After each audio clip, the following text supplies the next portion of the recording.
Hey everyone, hope you're doing well.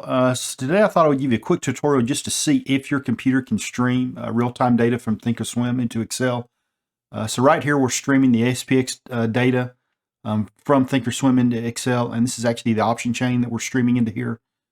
But to see if your PC has the ability to do this, the first thing, just go into Thinkorswim and pull up the Market Watch tab. I found this is a pretty easy way, kind of as a test to see if this will work. But pull up the Market Watch tab, and under quotes, you just want to pull up a watch list. I like to use the Dow Jones. It's basically just 30 symbols or about that. And then I just leave everything default right here. But really any watch list will work, but you don't want to do too many because if you try to pull a lot of data at one time, it will kind of crash the system. And this 30 stocks will be enough just to verify that it works for you.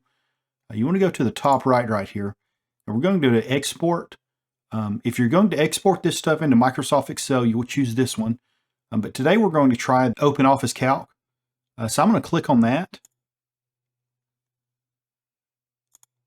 So now I'm going to pull up the Open Office spreadsheet, which is a free version of a spreadsheet. Or it's a free alternative to Microsoft Excel. And we'll click on that and open it. So I'm going to go up to Edit, and I'll click on Paste. I'm just going to leave all these codes, everything here the same. Hit OK. And Update Links, I'm going to choose Yes. And this is going to take a few seconds. Okay, so it has updated everything. And now we can see that, all the values are updating here.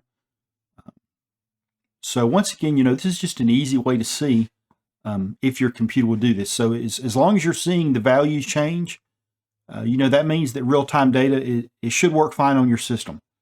So anyway, hopefully this was helpful. Thanks for watching. Have a great day and bye.